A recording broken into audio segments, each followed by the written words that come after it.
जब लोग आपसे कहें कि ये तुमसे नहीं होगा, ये तुम्हारे बस का काम नहीं है, और आप वो काम करके दिखा दें, तो जो सेटिस्फैक्शन मिलता है उसे मापा नहीं जा सकता, फिर चाहे वो काम सड़क पार करना ही क्यों ना हो। जिन्हें पब्लिक प्लेसेस में पानी पीने की भी अनुमति नहीं थी, जिन्हें क्लास से बाहर बैठाया जाता था, जिनसे पढ़ाई का अधिकार भी छीनने की कोशिश की गई, जिन्हें प्यास लगने पर ऊंची जाति के लोग आकर के ऊपर से पानी डालकर के पानी पिलाते थे, जिन्हें अनटचेबल माना गया, उन्होंने वो काम किया जो अनटच्ड है, उस स्तर पर कोई पहुंच नहीं सकता।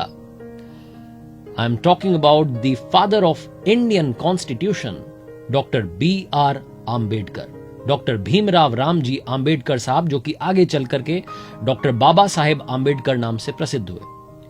बचपन में इनके एक टीचर थे महादेव आंबेडकर साहब, जो कि अंबावडे गांव के रहने वाले थे, और बाबा साहेब से उनका खास लगाव था। उनके कहने पर बाबा साहेब ने अपना जो सरनेम था सकपाल वो हटा करके आंबेडकर लगा लिया। डॉक्टर बाबा साहेब आंबेडकर पढ़ने में इतने अच्छे थे, इतनी ज्यादा उनकी रुचि थी, इतना इंटरेस्ट था कि 64 विषयों के मास्टर बने, 9 भाषाओं के जानकार थे। लंदन स्कूल ऑफ इकोनॉमिक्स से जो कोर्स 8 साल में कंप्लीट होता है, उसे 2 साल 3 महीने में उन्होंने पूरा कर लिया था, क्योंकि रोजाना 21-21 घंटे तक पढ़ाई करते थे। कोलंबिया यूनिवर्सिटी ने 2004 में टॉप 100 स्कॉलर्स की एक लिस्ट निकाली थी, जिसमें नंबर 1 पर जिनका नाम था वो हैं डॉक्टर बाबा साहेब आंबेडकर साहब। मेरा नाम है आरजे कार्तिक, स्वागत है आपका मेरी लर्निंग सीरीज सीखोगे नहीं तो जीतोगे कैसे में।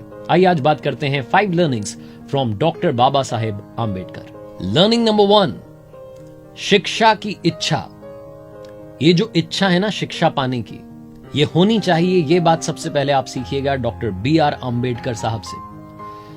बाबा साहेब जब कोलंबिया यूनिवर्सिटी में पढ़ने के लिए गए, तो वहां की जो लाइब्रेरी थी उसमें जब पियोन आता था, दरवाजा खोलता था, उससे भी पहले डॉक्टर बाबा साहेब आंबेडकर साहब पहुंच जाते थे और सबसे आखिरी में वहां से निकलते थे। और कई बार तो पियोन से रिक्वेस्ट करते थे कि थोड़ा और टाइम दे दीजिए, लाइब्रेरी थोड़ा और खोल दीजिए, आप थोड़ा और पढ़ लूंगा। 18 घंटे रोजाना पढ़ाई करते थे, इस कदर उन्हें पढ़ने की इच्छा थी, सीखने की इच्छा उनके अंदर थी।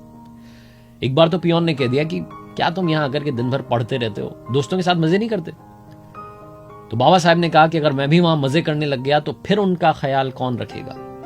Doctor B.R. आंबेडकर साहब का यह मानना था कि सक्सेस तक पहुंचने का सिर्फ और सिर्फ एक ही रास्ता है, जिसे एजुकेशन कहते हैं।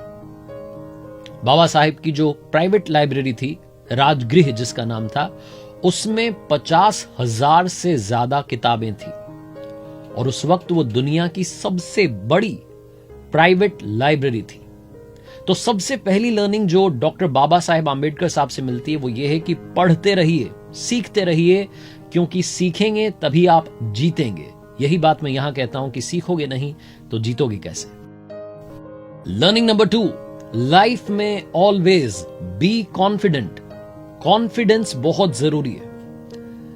कहते ना कि दुनिया में आप महंगे से महंगा कपड़ा पहन लीजिए, आप में कॉन्फिडेंस नहीं आएगा, लेकिन जिस दिन आपने कॉन्फिडेंस पहन लिया, उस दिन आपकी शर्ट चाहे जैसी दिख रही हो, आप अच्छा फील करेंगे, आप खुश फील करेंगे। Doctor B.R. आंबेडकर साहब की जो कमाल की बात है बाबा साहेब की, वो उनका कॉन्फिडेंस था। उस वक्त के जो सबसे महान नेता, यानी कि हमारे देश के सबसे महान नेता राष्ट्रपिता महात्मा गांधी जी, बापू की बातों से भी डिसएग्री कर जाते थे डॉक्टर बाबा साहेब आंबेडकर साहब। और ना सिर्फ डिसएग्री करते थे, बल्कि बापू तक अपनी बात पहुंचाते थे कि आपकी ये जो बात है मुझे जमी नहीं, मैं आपकी इस बात से असहमत हूं। इतनी असहमति थी, उसके बाद में भी बापू ये दुनिया से कहते थे कि आप एक तरफ 1000 विद्वानों को रख दो, 1000 स्कॉलर्स को रख दो, और एक तरफ डॉक्टर बाबा साहेब आंबेडकर साहब को खड़ा कर दो, इनका ज्ञान इन बाकियों से ज्यादा ही होगा।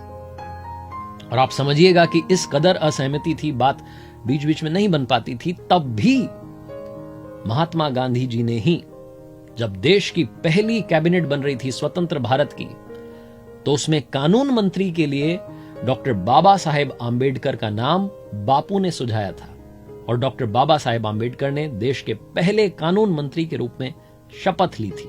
यह सारा कमाल था उनके कॉन्फिडेंस का। लर्निंग नंबर 3, जिंदगी में सिर्फ अपना मत सोचिए, समाज का भी सोचिए। रिस्पॉन्सिबिलिटी आपकी समाज के लिए भी बनती है।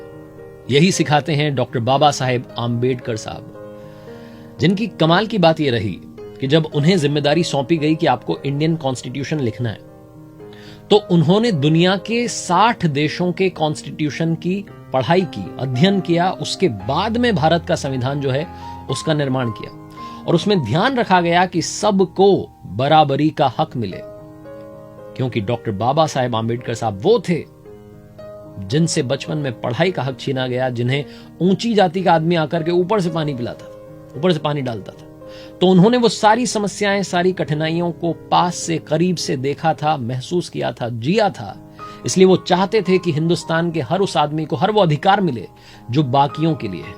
इसी बात को ध्यान में रख करके समाज के निचले से निचले स्तर पर भी जो आदमी खड़ा है, जो सबसे आखिरी में लाइन में खड़ा है, उस तक भी सारी सुविधाएं पहुंचे, इस बात को ध्यान में रखकर भारत के संविधान का निर्माण किया गया।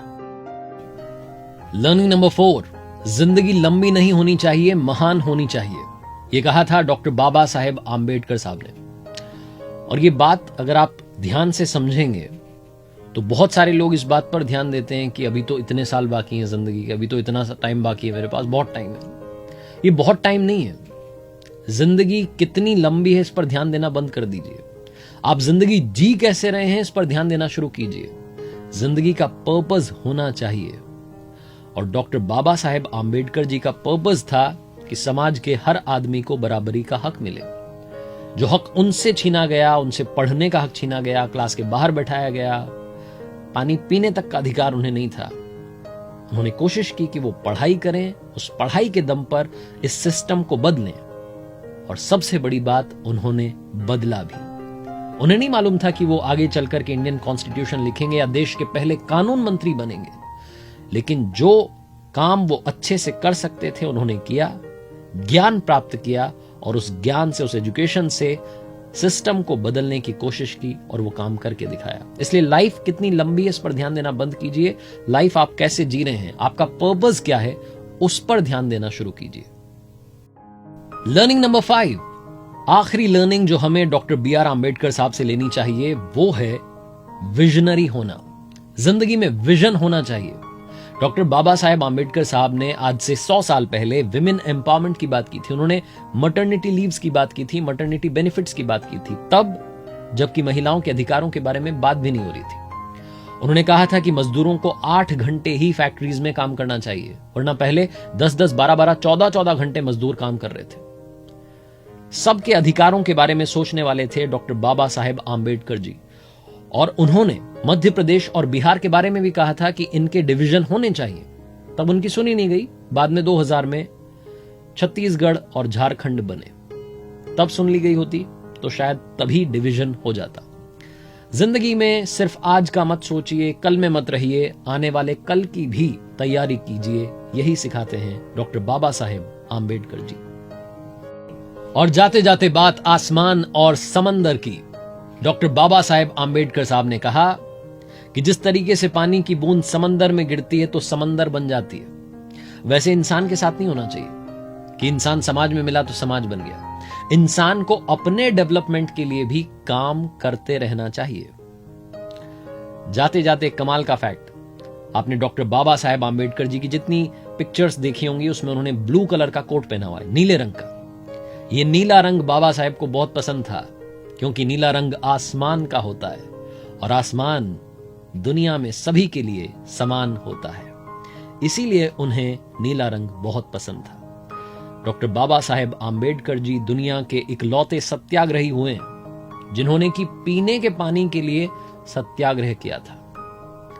भारत के संविधान के निर्माता, भारत रत्न डॉक्टर बाबा साहेब आम्बेडकर जी के चरणों में हम सब की ओर से बारंबार वंदन।